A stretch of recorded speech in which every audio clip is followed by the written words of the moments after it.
കണ്ടില്ലേ ഒരു കുഞ്ഞു കുട്ടിയുടെ സർട്ടിഫിക്കറ്റ്? നിങ്ങൾ ഒരു പൊന്നു മോന്റെ അല്ലെങ്കിൽ പൊന്നു മോളുടെ. കാരണം കുഞ്ഞു മാതാവിന്റെ മുലപ്പാലിനോടൊപ്പം ആർജിച്ചെടുക്കുന്നതാണ് മാതൃഭാഷ. അപ്പൊ 18 വയസ്സുള്ള മകനെ മുമ്പ് കൊണ്ടുവന്ന് നിർത്തിയിട്ട് ഞാൻ പറഞ്ഞാൽ എന്റെ സഹോദരങ്ങൾ വിശ്വസിക്കുമല്ലോ. എന്റെ സ്വന്തം അനുഭവമായത്. ഇങ്ങനെ എത്ര അനുഭവങ്ങൾ ഇഷ്ടം പോലെ ഉണ്ട്. അവന് മലയാളം അറിയില്ല എന്ന് ഗൾഫിൽ വന്ന് മകനെ പഠിപ്പിച്ചൊരു പിതാവ് പറയുന്ന കാലം ഞാൻ ഭയപ്പെടുന്നു. എനിക്ക് പേടിയാവുന്നു. ഞാൻ ഭയപ്പെടുന്നു. കാരണം കാലം കഴിയുമ്പോൾ സ്വന്തം ഭാഷ മറക്കുന്ന ഈ തലമുറ വീട്ടിൽ പോയിട്ട് പിതാവിനെ വിളിക്കുന്നത് എന്താണ്? പലരും, എനിക്കത് പലപ്പോഴും തെറ്റും, പപ്പ എന്നാണത്രേ. ഞാൻ ചിലപ്പോൾ പറഞ്ഞു പോകുമ്പോ പപ്പി എന്നായി പോവും. ഇവര് പറയണത് ഒരു ചെറിയ ദീർഘത്തിന്റെ വ്യത്യാസമുള്ള, ഒന്ന് മുറ്റത്തുള്ള നായ്ക്കുട്ടിയുടെയും ഒന്ന് അകത്തുള്ള ഇരുകാലിയായ പിതാവിന്റെയും പേരാണ്. പപ്പി മമ്മി എന്നൊക്കെ വലിയ കാര്യമായിട്ടാണ് പറയപ്പെടുന്നത്. അപ്പൊ ഞാൻ വളരെ വെറുക്കുന്നൊരു സംഗതി, നിങ്ങൾ എൻ്റെ കൂടെ ഇംഗ്ലീഷ് അറിയാത്ത എൻ്റെ നാടന്മാരായ മനുഷ്യരോടൊപ്പം ഞാനിരിക്കുമ്പോൾ നിങ്ങൾ ആരും എൻ്റെ മുമ്പിൽ ഒന്ന് ഇംഗ്ലീഷ് പറയരുത്. ഞാൻ ഈ ലോകത്തെ ഏറ്റവും വെറുക്കുന്നൊരു സംഗതി അതാണ്.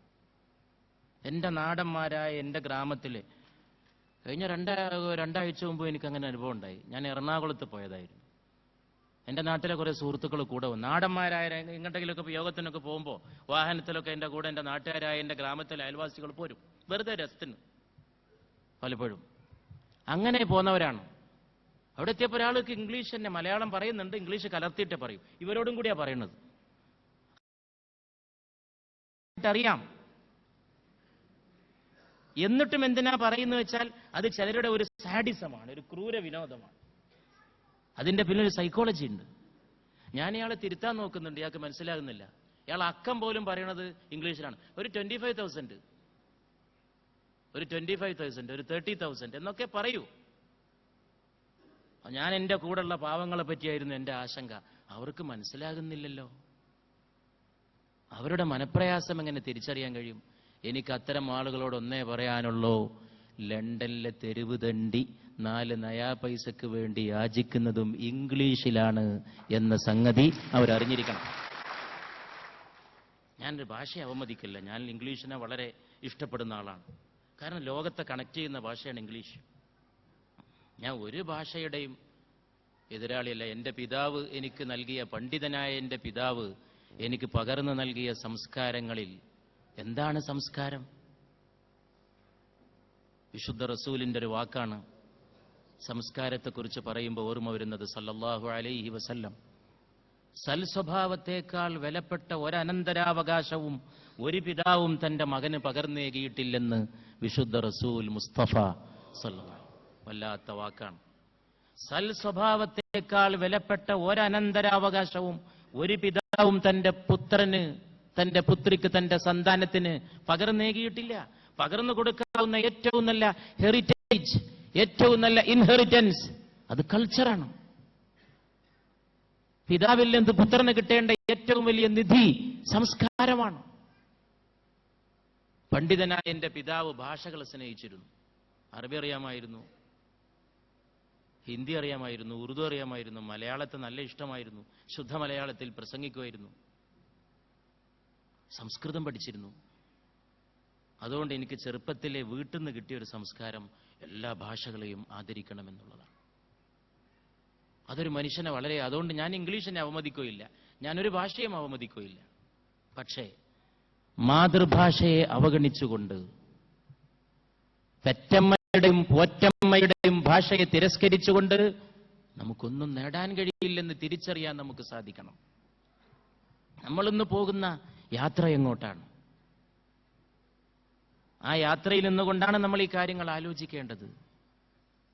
സംസ്കാരം, സംസ്കാരത്തെക്കുറിച്ച് പറയുമ്പോൾ കോളേജിൽ പഠിച്ചിരുന്ന കാലത്താണ് ഞങ്ങൾ പ്രീ ഡിഗ്രിക്ക് അന്ന് പാഠപുസ്തകമായിരുന്നു ഒരു ഇംഗ്ലീഷ് ആന്തോളജി, ഒരു ലേഖന സമാഹാരം.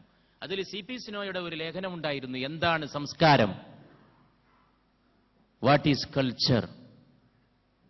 അതിൽ CP സ്നോ രസകരമായിട്ട് പറയുന്നുണ്ട്, പ്രശസ്തനായിട്ടുള്ള ആംഗ്ലേയ ഗ്രന്ഥകാരൻ.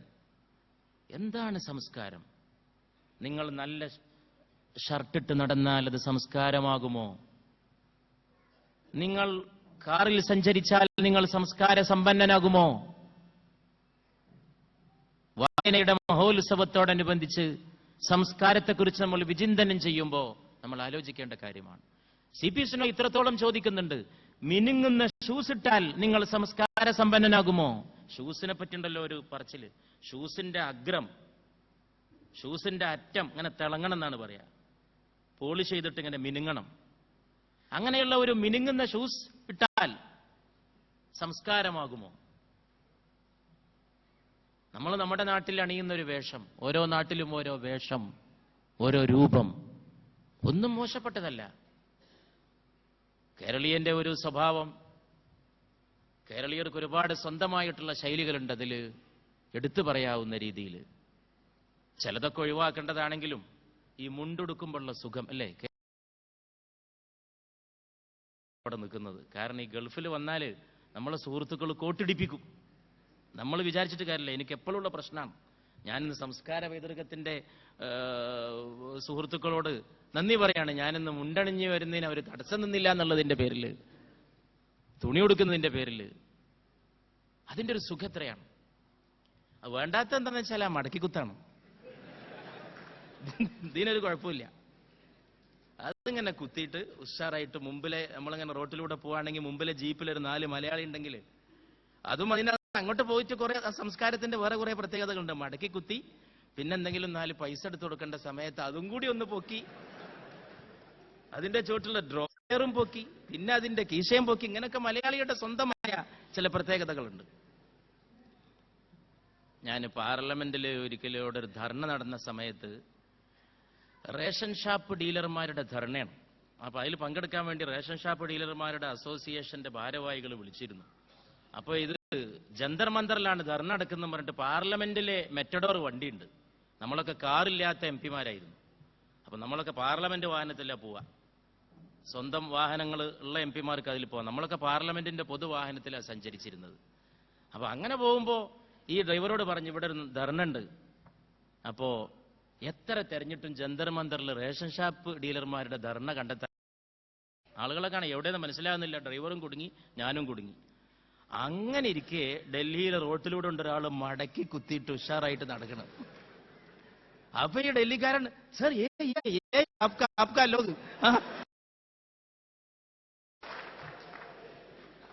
നിങ്ങൾ ആൾക്കാർ ഇതിന്റെ അകത്ത് എവിടെ ഉണ്ട് എന്ന് പറഞ്ഞു എന്നോട്.